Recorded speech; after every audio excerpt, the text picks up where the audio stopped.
오늘 맥체인 성경 읽기 본문은 여호수아 16장과 17장 그리고 시편 148편과 예레미야 8장 그리고 마태복음 22장입니다. 여호수아 16장과 17장은요. 에브라임과 므낫세 반 지파가 분배받은 이 땅을 기록하고 있습니다. 시편 148편은 천군 천사와 자연 만물과 모든 인생에게 하나님을 찬양하자고 권면하고 있습니다. 시인은 하나님이야말로 모든 만물의 주인이시며 참 통치자이심을 말씀합니다. 오직 하나님만이 우리의 찬양을 받으시기에 합당하다는 것입니다. 예레미야 8장은 7장에 이어서 이 예루살렘의 거짓에 대한 고발입니다. 마태복음 22장은 성전에서의 논쟁을 기록하고 있는데요.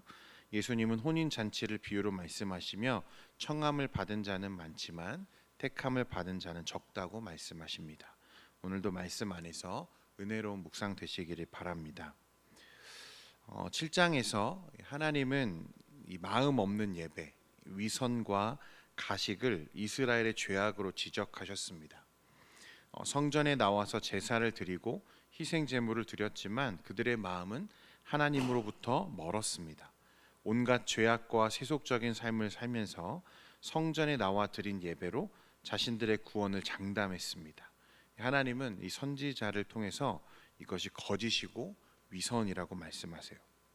이제 8장에서는 이런 이스라엘 백성들의 비정상적인 행동과 그 근본을 진단하고 또 고발하는 말씀인데요. 이 4절 말씀에 보니까 이렇게 기록합니다. 너는 또 그들에게 말하기를 여호와의 말씀에 사람이 엎드러지면 어찌 일어나지 아니하겠으며 사람이 떠나갔으면 어찌 돌아오지 아니하겠느냐. 4절부터 7절까지 이어지는 이 첫 문단에 보면요. 예레미야서에서 가장 중요한 핵심 주제로 등장하는 이 돌아오다라는 이 야슈브라는 단어가 5번 이제 반복되어서 사용이 됩니다. 돌아오지 아니하겠느냐, 돌아오라, 돌아오라. 5절에도 보면 이렇게 말씀하죠. 이 예루살렘 백성이 항상 나를 떠나 물러가면 어찌함이냐. 그들이 거짓을 고집하고 돌아오기를 거절하도다. 6절에도 내가 귀를 기울여 들은즉 그들이 정직을 말하지 아니하며 그들의 악을 뉘우쳐서 내가 행한 것이 무엇인고 말하는 자가 없고 전쟁터로 향하여 달리는 말같이 각각 그 길로 행하도다. 또 7절에는 공중의 학은 그 정한 시기를 알고 산비둘기와 제비와 두루미는 그들이 올 때를 지키거늘 내 백성은 여호와의 규례를 알지 못하도다. 분명 사람이 엎드려지면 다시 일어나는 게 당연하죠. 또 떠나간 사람이 있으면 돌아오는 게 마련인데 이게 순리라는 거잖아요. 그런데 이상하게도 이 이스라엘 내 백성은 도무지 돌아올 생각을 하지 않는다는 거예요. 공중의 학은 그 정한 시기를 알고 산비둘기와 제비와 두루비는 다시 돌아올 때를 지키는데 하나님의 백성인 이스라엘은 어떻습니까? 항상 하나님을 떠나요. 돌아오지 않는 거예요. 하나님은 이것이 너무 이상하다는 거죠. 이런 미물들도 자연의 이치를 알아 돌아오는데 그에 비해 유다 백성들은 하나님의 규례를 알지 못하고 지금 비정상적으로 행동하고 있다는 것입니다. 이 모습을 어떻게 비유합니까? 마치 전쟁터를 향해 달려가는 군마처럼 여호와를 떠났다고 말씀합니다. 그러니까 시대를 초월해서요, 죄를 향해 달려가는 인간의 죄성이 어떠한지를 우리에게 보여주는 문장입니다. 이어지는 말씀에도 보면 이스라엘의 죄상을 우리에게 하나님이 말씀하시는데요. 8절부터 10절까지 말씀입니다. 같이 한번 읽겠습니다. 시작. 너희가 어찌 우리는 지혜가 있고 우리에게는 여호와의 율법이 있다 말하겠느냐. 참으로 서기관의 거짓의 붓이 거짓되게 하였나니 지혜롭다 하는 자들은 부끄러움을 당하며 두려워 떨다가 잡히리라. 보라, 그들이 여호와의 말을 버렸으니 그들에게 무슨 지혜가 있으랴. 그러므로 내가 그들의 아내를 타인에게 주겠고 그들의 밭을 그 차지할 자들에게 주리니 그들은 가장 작은 자로부터 큰 자까지 다 욕심내며 선지자로부터 제사장까지 다 거짓을 행합니다.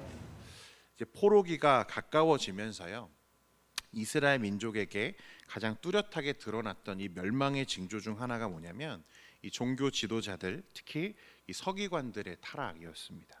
8절에는 이 서기관의 붓이 거짓이 되었다 이렇게 말씀하죠. 이 서기관의 역할이 무엇이냐면 백성들에게 토라, 이 하나님의 말씀이죠. 그것을 가르치고 또 전달하는 게 그들의 역할이었습니다. 그런데 그들의 붓이 거짓되다. 이것은요, 말씀의 바른 선포가 이루어지지 않았다는 것입니다. 율법을 거짓말로 바꾸어 놓았다고 말씀하죠. 그래서 가장 작은 자로부터 큰 자까지 다 욕심내며 선지자로부터 제사장까지 다 거짓을 행했다. 이렇게 말씀합니다. 이스라엘 사회가 당시 얼마나 뿌리 깊게 타락했는지 이 말씀을 통해서 우리는 이제 알게 되는 거죠. 가장 작은 자부터 큰 자까지, 심지어 선지자와 제사장까지 깊이 이 죄에 관여하고 있는 것을 말씀하고 있는 거예요. 그러니까 이 하나님은 선지자들, 지도자들만 탓하는 게 아니라 이스라엘 사회 전체를 하나님이 심판하실 거다라고 우리에게 말씀하고 계시죠. 그러면서도요, 여러분, 끔찍한 것이 무엇이냐면 이렇게 죄에 빠져 있고 하나님의 말씀이 없고 하나님으로부터 멀어졌고 죄를 행하고 거짓이 만연한데 그들은 어떻게 합니까? 자신들은 하나님의 백성이고 선민이기 때문에 결코 망하지 않고 평강하다 그렇게 자신들을 스스로 속이고 있다는 거예요. 11절 말씀해 보십시오. 그들이 딸 내 백성의 상처를 가볍게 여기면서 말하기를 평강하다 하나 평강이 없도다. 평강이 없다는 거예요. 성도 여러분, 우리는 이 거짓이라는 죄를 상대적으로 가볍게 여기는 이 습성이 있습니다. 다른 죄악들, 간음이나 아니면 살인이나 도적이나 이런 거에 비해서 거짓을 되게 가볍게 여기는 경향이 있는데요. 여러분, 거짓은요 정말 무겁고 무거운 죄입니다. 자기가 저지르고 있는 죄가 얼마나 큰지를 깨닫지 못하게 하는 게 거짓이죠. 남을 속이다가요, 이제는 어떻게 됩니까? 나중에는 스스로를 속이기 시작해요. 거짓에 빠지면요, 죄를 지어도 자신이 죄를 짓는다는 생각을 못하는 거예요. 사람을 어리석게 만들고 고집스럽게 만들고, 이런 거짓에 빠진 이 이스라엘에 대한 결말이 얼마나 끔찍한지 오늘 12절 말씀이 기록합니다. 그들이 가증한 일을 행할 때에 부끄러워하였느냐? 아니라 조금도 부끄러워하지 않을 뿐 아니라 얼굴도 붉어지지 아니하였느니라. 죄를 지어도 죄를 짓는다는 자각이 없는 거죠. 그러므로 그들이 엎드러질 자와 함께 엎드러질 것이라. 내가 그들을 벌할 때에 그들이 거꾸러지리라. 여호와의 말씀이니라. 사랑하는 성도 여러분, 우리는요, 우리 인생의 아주 중요한 진리 한 가지를 이 말씀을 통해 깨달아야 됩니다. 앞에서도 우리가 살펴봤죠. 공중의 학과 제비와 산비둘기도 자연의 이치를 따라 다시 돌아올 때를 알죠. 그런데요, 여러분, 우리는요, 여호와께 어떻게 해야 됩니까? 돌아가야 돼요. 왜냐하면 우리 인생이 추구하는 평강, 그 진리, 그 은혜, 이 모든 것이 어디에 있습니까? 사실 하나님께 있거든요. 근데 하나님 밖에서 인생들은요, 자꾸 평강을 찾아요. 평강하다. 그런데 그곳에는 무엇이 없어요? 평강이 없어요. 왜냐하면 우리의 생명의 공급자 되시는 하나님이 그곳에 계시지 않기 때문에 그렇습니다. 죄악이 만연한 이 사회, 죄악이 가득한 우리의 일상에 하나님이 계시지 않는데 그곳에서 사람들은 자꾸 평강을 찾는 거죠. 죄악에 가득 차서 가증한 일을 행하면서도 부끄러워할 줄 모르고 부끄러운 줄도 모르고 살아가는 인생들. 그런 인생들이 무엇을 추구합니까? 평강을 추구한다는 거예요. 사람들이요, 행복하고 싶어해요. 사람들은 모두 다 잘 살고 싶어합니다. 만족을 누리며 살고 싶어하죠. 그런데요, 그곳에 만족이 있느냐는 거예요. 하나님이 계시지 않는 인생에 참된 만족이 없다는 거예요. 거짓으로 점철된 사회와 인생 가운데 사람들은 늘 평강을 추구하고 평안하기를 바라지만 그곳에는 없어요. 평강을 추구하면서 그들은 거짓으로 자신의 삶을 꾸려가죠. 그 결말이 무엇입니까? 파멸이고 거꾸러짐이라고 오늘 말씀은 우리에게 경고하고 계시는 거예요. 당시 이스라엘 사람들이 그러한 모습으로 살고 있었다는, 거짓으로 자신의 삶을 가득 채우고 있죠. 성전에 나아가서는 위선으로 하나님께 예배하고 돌아와서는 온갖 죄악을 삶에서 저지릅니다. 그러면서도 어떻게 하죠? 나는 평강하다. 나는 하나님의 백성이다. 그렇게 스스로를 속이고 있는 거예요. 미물도 아는 돌아올 때를 지키지 못하고 지금 그렇게 멸망의 길을 가고 있는 것입니다. 15절 말씀해 보십시오. 우리가 평강을 바라나 좋은 것이 없으며 고침을 입을 때를 바라나 놀라울 뿐이로다. 평강을 바라나 그곳에는 평강이 없고 고침을 입을 때를 기다리나 오지 않는다고 말씀합니다. 하나님의 말씀을 떠나서, 하나님을 떠나서 그것을 무시하고 무지한 자신의 지혜를 의지할 때 모든 인생은 무너지고 심판의 길을 자초하는 것입니다. 그러므로 주 안에 사랑하는 성도 여러분, 하나님 없는 곳에서 평강을 찾지 마시고 하나님의 말씀과 은혜 안에 머무는 저와 여러분 되기를 원합니다. 여러분, 일순간 하나님의 은혜 안에 머물 때요, 이 세상에서는 사실 고난이 있을 수 있고 어려움이 있을 수 있죠. 하지만 그 안에 머물 때 하나님이 우리를 평강케 하시는 거예요. 계속해서 8장 이 이후의 말씀들을 보면 이스라엘에게 임할 이 하나님의 심판이 13절부터 17절까지 이제 반복되어 기록되는데요. 13절에 이렇게 기록합니다. 여호와의 말씀이라 내가 그들을 진멸하리니 포도나무에 포도가 없을 것이며 무화과 나무에 무화과가 없을 것이며 그 잎사귀가 마를 것이라 내가 그들에게 준 것이 없어지리라 하셨나니, 말씀은 포도밭과 무화과 나무에 열매가 없어서 추수할 것이 없게 될 것이다. 이 다가올 이 재앙을 수사학적으로 표현하는 거죠. 또 16절에 보면 그 말에 부르짖음이 단에서부터 들리고 그 준마들이 우는 소리에 온 땅이 진동하며 그들이 이르러 이 땅과 그 소유와 성읍과 그 중에 주민을 삼켰도다. 아주 참혹한 심판이 있을 거라고 말씀하죠. 특히 16절에 보면요, 당시 상황을 있는 그대로 이제 선지자가 보고하는 거예요. 바벨론의 군대가요 진군을 시작합니다. 그리고 이제 예루살렘을 향해서 이제 다가오는데 그 수가 얼마나 많은지 말 발굽 소리가 이제 북쪽 국경 지역인 단에서부터 들려오기 시작한다는 거예요. 임박해 있다는 것입니다. 하나님의 심판이 어떤 술법으로도 피할 수 없는 반드시 마주하게 될 이 참혹한 심판과 멸망에 대해서 선지자는요 17절에 이렇게 말씀합니다.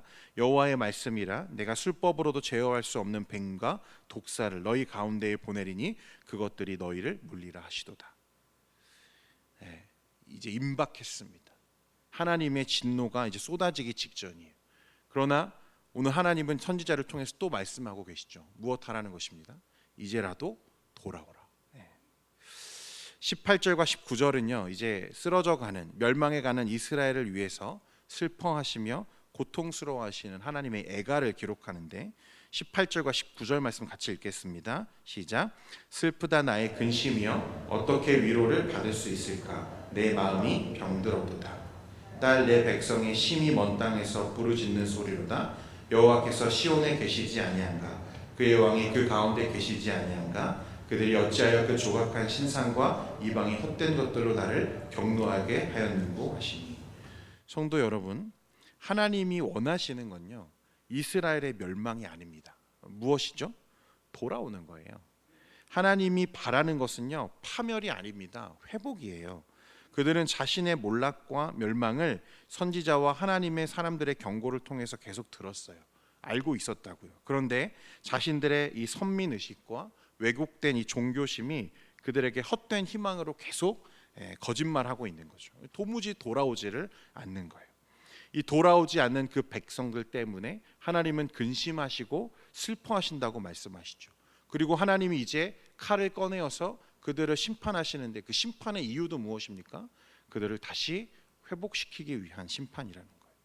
선지자는 이제 이 상처를 치유할 수 있는 분이 오직 하나님 한 분이심을 깨닫고 눈물로 간구하는데요. 9장 1절에 보면 어찌하여 내 머리는 물이 되고 내 눈은 눈물 근원이 됐고 죽임을 당한 딸 내 백성을 위하여 주야로 울리로다.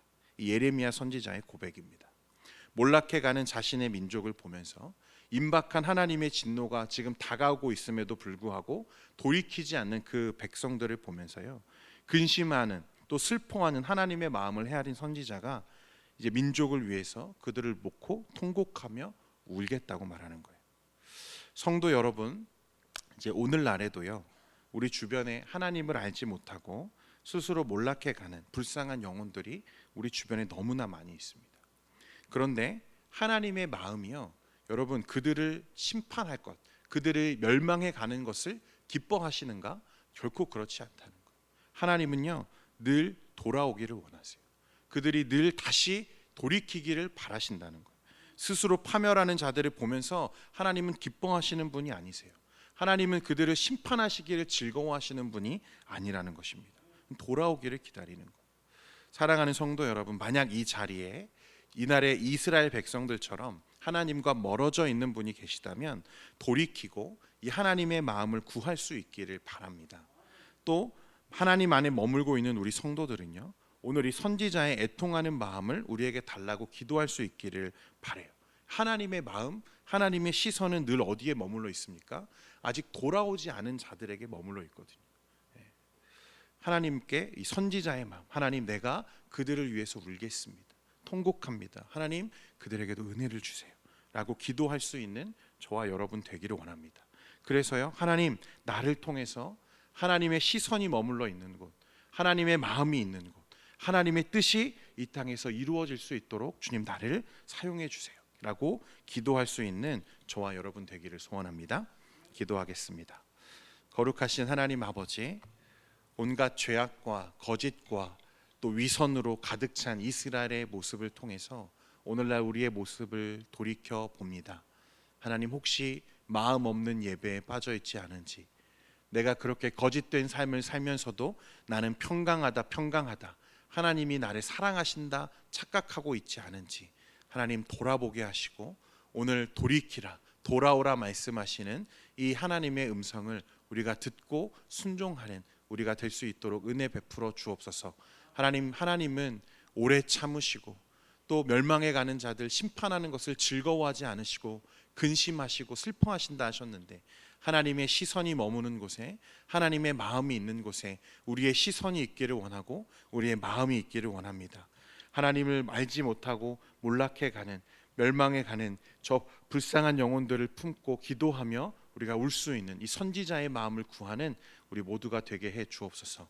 그래서 하나님의 뜻이, 하나님의 일이 우리를 통해서 이 땅에 이루어지는 놀라운 역사가 하나님 일어나기를 원합니다. 우리 성도들을 사용해 주시고 우리 교회와 또 하나님의 나라를 세워가는 우리 모두가 되게 해 주옵소서. 예수님의 이름으로 기도합니다.